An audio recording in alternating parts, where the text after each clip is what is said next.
Perfect. Well, thank you very much, Steve and Cheryl, for that much too generous introduction. If my late mother were here, being my mother, she would believe every word of it. If my late father were here, being a realist, you would probably wonder who you were talking about. But introductions of that sort remind me of the small boy who fell headfirst into a barrel of molasses. And when they pulled him out, he licked some of the molasses from his face and said, "Lord, make my tongue adequate to this occasion."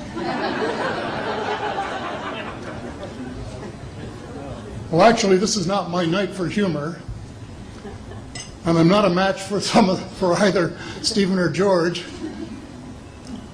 So I'm not even going to try to be funny.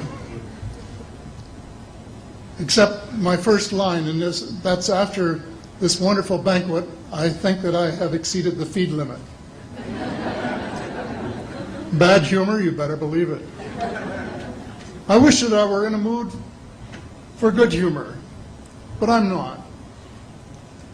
We are hell-bent in the direction of destroying our planet, and frankly, we appear to be doing very little about it. Decades ago, visitors from other planets warned us about where we were headed and offered to help.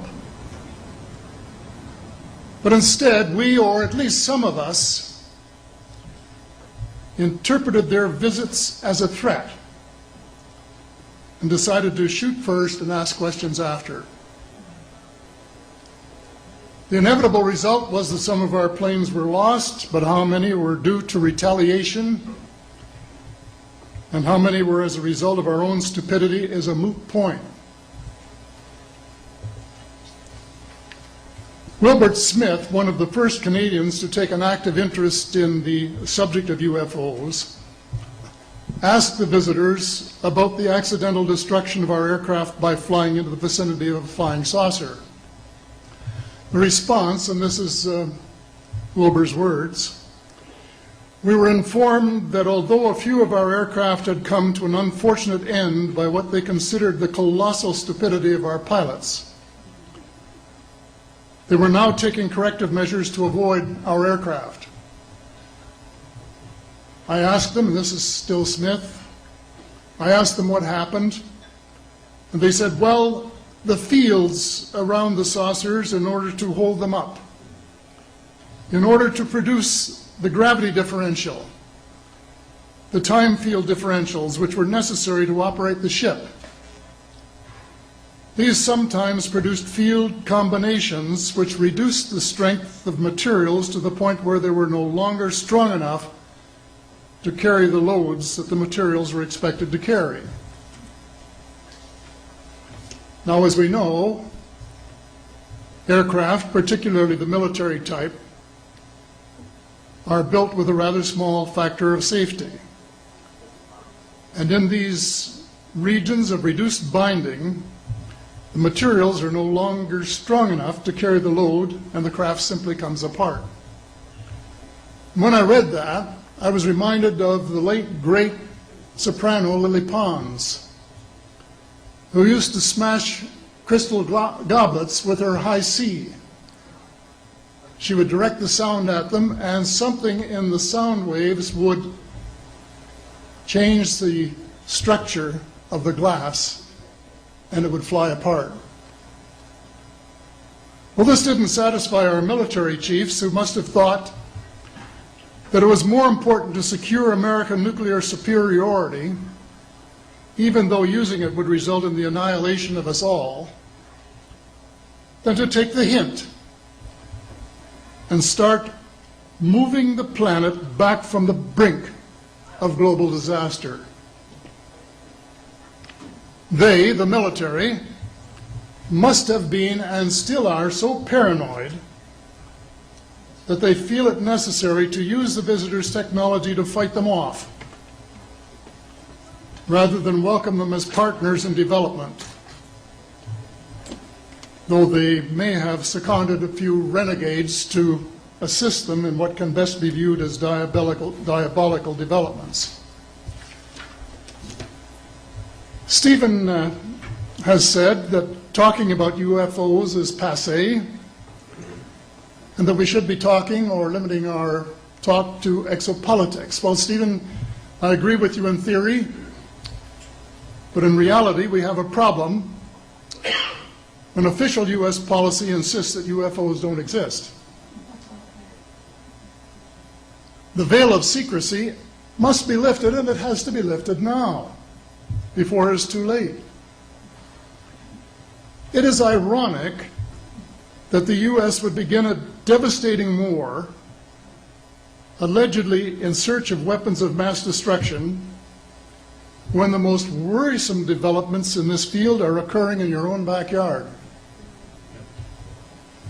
It is ironic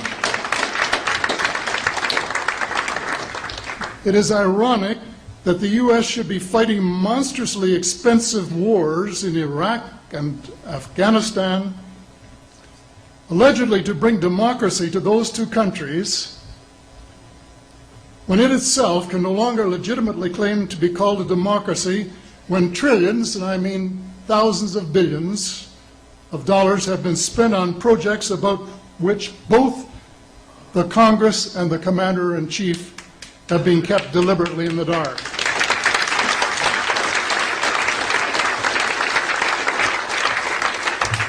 How much has been accomplished in 60 years of feverish activity by some of the most educated minds in the United States? Has America developed flying saucers that are visually indistinguishable from the visitors, as alleged? And if so, what do they propose to do with them? Even more critical, what progress has been made in the development of clean energy sources that could conceivably replace fossil fuels and save the planet from becoming a veritable wasteland? Well, who has the answers? Someone does, but apparently they aren't telling either secretaries of defense or presidents because they don't have, quote, a need to know. In a story told by Dr. Stephen Greer, President Clinton was asked a question by White House reporter Sarah McClendon about why he didn't do something about disclosure. And Clinton replied, "Sarah, there's a government inside the government, and I don't control it." Excuse me, doesn't the Commander-in-Chief and the person who allegedly has their finger on the nuclear trigger have a right to know what his subordinates are doing? The people of the United States who have paid the bills have the right to know.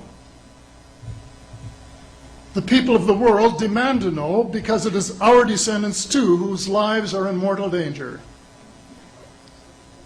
It is time for the people of the United States to launch a new war against the evil of lies, deceit, and darkness, and go all out to win the victory of truth and transparency and light. Thank you.